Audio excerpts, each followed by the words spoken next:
ఆలోచన లేనటువంటి మీరు బంధాల గురించి బంధుత్వాల గురించి మాట్లాడుతున్నారు. ఇక షర్మిలమ్మ గారి గురించి చెప్తున్నారు. ఎవరి షర్మిలమ్మ గారు? అన్నతో విభేదించి ఇవాళ అన్నగారి శత్రువులతో చేతులు కలిపి 10 ఏళ్ల క్రితమేమో మా కుటుంబాన్ని చిన్నాభిన్నం చేస్తున్నారు. నా తండ్రి ద్వారా అధికారాన్ని పొంది నా తండ్రితో సహా మా కుటుంబాన్ని ఇబ్బందులు పాలు చేస్తున్నారు. అన్యాయంగా అక్రమంగా కేసులు కట్టి మమ్మల్ని బజారు పాలు చేస్తున్నారు అని చెప్పి మాట్లాడినటువంటి ఆవిడ ఇవాళ అదే జెండా మోసే స్థితిలో అది ఆవిడది ఏ రకమైనటువంటి నడవడిక?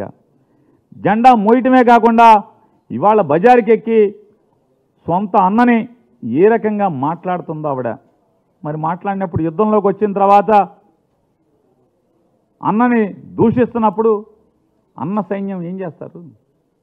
ఆఖరికి పవన్ కళ్యాణ్ గారి యొక్క మనుషులు, పవన్ కళ్యాణ్ గారిని ఫాలో అయ్యేటువంటి ఫ్యాన్స్ కానీ చిరంజీవి గారు జగన్మోహన్ రెడ్డి గారిని కలవటానికి వస్తే సినిమా పరిశ్రమ గురించి ఇవన్నీ తిట్టారు. మీరు చెప్పేటువంటి మీ జనసైన్యమా జనసైకులు ఏంటిది? అది జనసైకుల జనసైన్యమా? వాళ్ళు ఎవరు? ఎన్ని చిరంజీవిని దూషించారు? అప్పుడు మీ నోరేమైంది? మా అన్నయ్యరా తిట్టబాకండ్రా అని ఒక్క మాట మాట్లాడావా? మాట్లాడకపోగా ఇవాళ సన్నాయి నొక్కులు పత్తిత్తు కబుర్లు మాట్లాడుతున్నారు.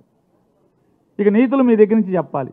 మీరేం మాట్లాడారు? పవన్ కళ్యాణ్ గారు లోకేష్ గారిని, చంద్రబాబు నాయుడు గారిని, తెలుగుదేశం పార్టీని ఏం మాట్లాడారు? నా తల్లిని దూషిస్తారా, నా తల్లిని దూషిస్తారా అని చెప్పి రంకెలేశారు. సిగ్గు శరమన్నోడు ఎవడైనా నిజంగానే తల్లి, తండ్రి, చెల్లి అనేటువంటి భార్య అనేటువంటి బంధాలకు విలువిచ్చేవాడు అయితే తల్లిని తిట్టిన వాళ్ళని ఇవాళ ఎవడైనా తల్లిని తిట్టిన వాడిని ఏం చేస్తారు? చేతనైతే ఆడి పాడి మోస్తారు, లేదంటే భగవంతుని కోరుకుంటారు. వాడికి ఇంత దుర్మార్గంగా నేను ఆడికి మేలు చేస్తే నా తల్లిని తిట్టారు, అవమానించారు కాబట్టి భగవంతుడా వారి పాపాలని కడిగయ్యో లేకపోతే వాళ్ళ పాపాలకు తగ్గ శిక్ష అయ్యో అని కోరుకుంటారు. కానీ మనం ఏం చేస్తున్నాం? పల్లకీ మోస్తున్నాం. తల్లిని తిట్టిన వాళ్ళ పల్లకీ మోసేవాడిని ఏమంటారు? లేదా నువ్వు ముఖ్యమంత్రి అవ్వాలి, నువ్వు ముఖ్యమంత్రి అవ్వాలి, మా ప్రాణం పెడతాము, మేము చచ్చిపోతాము అని చెప్పని ఏ రంగం వేస్తున్నటువంటి మీ వాళ్ళందరినీ కూడా అరే మనకి సీన్ లేదురా, మనం పల్లకీ మోయటమేరా, మనం ముఖ్యమంత్రి అవ్వలేము, నేను ఎమ్మెల్యేని అవ్వలేను, మీరు ఆగండి అని చెప్పని ఇట్లాంటి స్థైర్యాన్ని చంపే మాటలు మాట్లాడేవాడిని ఏమంటారు భారతంలో? యుద్ధం చేయాల్సిన వాడిని, యుద్ధానికి సిద్ధమైనటువంటి వ్యక్తుల్ని మానసిక స్థైర్యాన్ని చంపేవాడిని ఏమంటారు? శల్యుడు అంటారు. నవయుగ భారతంలో, కలియుగ భారతంలో శల్యుడి పాత్ర పవన్ కళ్యాణ్ పోషిస్తున్నాడు. మాట వాస్తవమా కాదా?